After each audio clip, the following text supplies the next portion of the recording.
ಸ್ಥಳೀಯ ಜಿಲ್ಲಾ ಛಾಯಾಗ್ರಾಹಕರ ಸಂಘದ ಸದಸ್ಯರಿಗೆ 2024ನೇ ಸಾಲಿನ ಲೋಕಸಭಾ ಚುನಾವಣೆ ಕಾರ್ಯದಲ್ಲಿ ವಿಡಿಯೋ ಚಿತ್ರೀಕರಣ ಮಾಡಲು ಅನುಮತಿ ನೀಡುವಂತೆ ಜಿಲ್ಲಾಧಿಕಾರಿಗಳಿಗೆ ಕೋಲಾರ ಜಿಲ್ಲಾ ಛಾಯಾಗ್ರಾಹಕರ ಸಂಘದ ಪದಾಧಿಕಾರಿಗಳು ಮನವಿ ಸಲ್ಲಿಸಿದರು. ಈ ಸಂದರ್ಭದಲ್ಲಿ ಮಾಧ್ಯಮದರೊಟ್ಟಿಗೆ ಮಾತನಾಡಿದ ಕೋಲಾರ ಜಿಲ್ಲಾ ಛಾಯಾಗ್ರಾಹಕರ ಸಂಘದ ಅಧ್ಯಕ್ಷ ವಿ. ಕೃಷ್ಣ, ಜಿಲ್ಲಾಧಿಕಾರಿಗಳು ನಮ್ಮ ಸಂಘದ ಪದಾಧಿಕಾರಿಗಳೊಟ್ಟಿಗೆ ಮಾತುಕತೆ ನಡೆಸಿ ಕಡೆಗಳಿಕೆಯಲ್ಲಿ ನಮ್ಮನ್ನ ದಿಕ್ಕು ತಪ್ಪಿಸಿ ಚಿಕ್ಕಮಗಳೂರು ಜಿಲ್ಲೆಯ ಖಾದರ್ ಎಂಬುವವರಿಗೆ ಗುತ್ತಿಗೆ ನೀಡುತ್ತಿರುವುದು ಸ್ಥಳೀಯರಿಗೆ ಮಾಡಿದ ಮೋಸ ಅಂತ ಹೇಳಿದ್ರು. ಕಳೆದ 2018 ಹಾಗೂ 2023ರ ಚುನಾವಣೆಗಳಲ್ಲಿ ನಮ್ಮ ಸಂಘ ಅತ್ಯುತ್ತಮವಾಗಿ ಕೆಲಸ ನಿರ್ವಹಿಸಿ ಉತ್ತಮ ಗುಣಮಟ್ಟದ ಚಿತ್ರೀಕರಣ ಮಾಡಿಕೊಡಲಾಗಿದೆಯಾಗಿದ್ದರೂ ಛಾಯಾಗ್ರಹಣದಲ್ಲಿ ಯಾವುದೇ ಅನುಭವ ಇಲ್ಲದ ಒಬ್ಬ ವ್ಯಾಪಾರಿಗೆ ಟೆಂಡರ್ ನೀಡಿ ವೃತ್ತಿಪರರಿಗೆ ಮೋಸ ಮಾಡುತ್ತಿರುವುದು ಖಂಡನೀಯ ಅಂತ ಆಕ್ರೋಶ ಹೊರಹಾಕಿದ್ರು. ಇನ್ನು ಸಂಘದ ಕೋಲಾರ ತಾಲೂಕು ಅಧ್ಯಕ್ಷ ಸ್ಪಂದನಾ ರಂಗನಾಥ್ ಮಾತನಾಡಿ, ಚುನಾವಣೆಗೆ ಅಗತ್ಯವಿರುವ ಛಾಯಾಗ್ರಾಹಕರ ಎಲ್ಲಾ ವಿವರಗಳನ್ನು ಈಗಾಗಲೇ ಜಿಲ್ಲಾಧಿಕಾರಿಗಳ ಕಚೇರಿಗೆ ನೀಡಿ 2 ಲಕ್ಷ ರೂಪಾಯಿಗಳನ್ನು ಸಹ ಠೇವಣಿ ಇಡಲಾಗಿದೆ.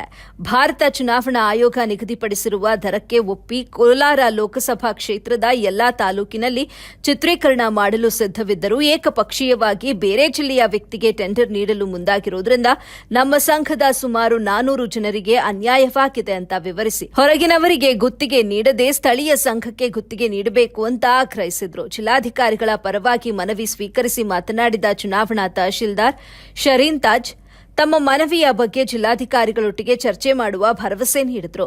ನಿಯೋಗದಲ್ಲಿ ಕೋಲಾರ ಜಿಲ್ಲಾ ಛಾಯಾಗ್ರಾಹಕರ ಸಂಘದ ಪ್ರಧಾನ ಕಾರ್ಯದರ್ಶಿ ಎನ್ ಮಂಜುನಾಥ್, ಮಾಲೂರು ತಾಲೂಕು ಅಧ್ಯಕ್ಷ ರವಿ, ಬಂಗಾರಪೇಟೆ ತಾಲೂಕು ಅಧ್ಯಕ್ಷ ಶ್ರೀನಿವಾಸ ಮೂರ್ತಿ, ಕೆಜಿಎಫ್ ತಾಲೂಕು ಅಧ್ಯಕ್ಷ ಕುಮರೇಶ್, ಮುಳಬಾಗಿಲು ತಾಲೂಕು ಅಧ್ಯಕ್ಷ ವೆಂಕಟೇಶ್, ಶ್ರೀನಿವಾಸಪುರ ತಾಲೂಕು ಅಧ್ಯಕ್ಷ ವಿಶ್ವನಾಥ್ ಸೇರಿದಂತೆ ಎಲ್ಲಾ ತಾಲೂಕುಗಳ ಪದಾಧಿಕಾರಿಗಳು ಉಪಸ್ಥಿತರಿದ್ದರು.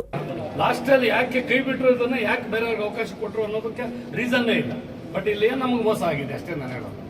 ಚುನಾವಣೆಯನ್ನು ನಾವು ಕೋಲಾರ ಜಿಲ್ಲೆಯಿಂದ ಮಾಡಿದ್ವಿ. ಆಗಲೂ ಈ ಟೆಂಡರ್ ಅಂತ ಇತ್ತು. ಬಟ್ ಈ ಟೆಂಡರಲ್ಲಿ ಮಾಡೋದು ಬಿಡೋದು ಜಿಲ್ಲಾಧಿಕಾರಿಗಳಿಗೆ ಅದು ಅವ್ರಿಗೆ ಇದಿರುತ್ತೆ. ಅವರು ನಮಗೆ ವೆಂಕಟರಾಜ್ ಸರ್ ಇದ್ದಾಗ ನಮಗೆ ಕೊಟ್ಟಿದ್ರು. ಈ ಟೆಂಡರ್ ಇದ್ದರೂ ಕೂಡ ಬೇರೆಯವ್ರಿಗೆ ಒಂದು 15 ದಿವಸ ಮಾಡಿ 15 ದಿವಸದ ನಂತರ ಈ ಟೆಂಡರ್ ಮಾಡಿಸಿ ಕೊಟ್ಟಿದ್ರು ಹೊಸರಿನೂ. ಅದ್ರ ತಕ್ಕಂಗೆ ನಾವು ಕೆಲಸನೂ ಕರೆಕ್ಟಾಗಿ ಮಾಡಿದ್ದೀವಿ. ಆಮೇಲೆ ನಮಗೆ ಕ್ವಾಲಿಟಿ ಒಳ್ಳೆ ಕ್ಯಾಮ್ರಾ ಕ್ವಾಲಿಟಿ ಬೇಕಂತಾರೆ. ಆಮೇಲೆ ನಾವೆಲ್ಲ ಕಲ್ತಿರೋಂಥ ಫೋಟೋಗ್ರಾಫರ್ಸ್, ವಿಡಿಯೋಗ್ರಫಿ ನಾವು ಕಲ್ತು ಬಂದಿರೋಂಥವ್ರು.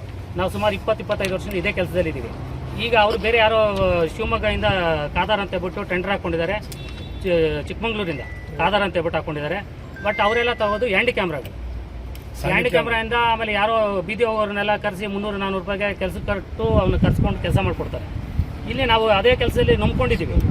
ನಾವು ಆಲ್ರೆಡಿ 15 ದಿವಸ ಮಾಧ್ಯಮ ಮಿತ್ರರೇ ಮತ್ತು ನಮ್ಮ ಜಿಲ್ಲಾಧಿಕಾರಿಗಳಲ್ಲಿ ಒಂದು ಮನವಿಗಾಗಿ ಈ ದಿನ ನಾವು ಜಿಲ್ಲಾಧಿಕಾರಿಗಳ ಕಚೇರಿಗೆ ಬಂದಿರ್ತೇವೆ. ನಾವು ಕೋಲಾರದ ಜಿಲ್ಲಾ ಛಾಯಾಗ್ರಾಹಕರ ಸಂಘದ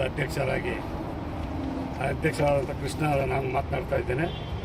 ಏನಂದರೆ ನಾವು ಮೊದಲೆಲ್ಲ ಒಂದು 2-3 ಚುನಾವಣೆಗಳಿಂದ ಈ ವಿಡಿಯೋಗ್ರಫಿನ ನಮಗೆ ಕೊಡ್ತಿದ್ರು, ನಾವು ಮಾಡ್ತಿದ್ವಿ. ಇದನ್ನೇ ನಂಬ್ಕೊಂಡು ನಮ್ಮ ಜಿಲ್ಲೆಯಲ್ಲಿ 1600ಕ್ಕೂ ಹೆಚ್ಚು ಜನ ಛಾಯಾಗ್ರಾಹಕರು ಇರ್ತೀವಿ.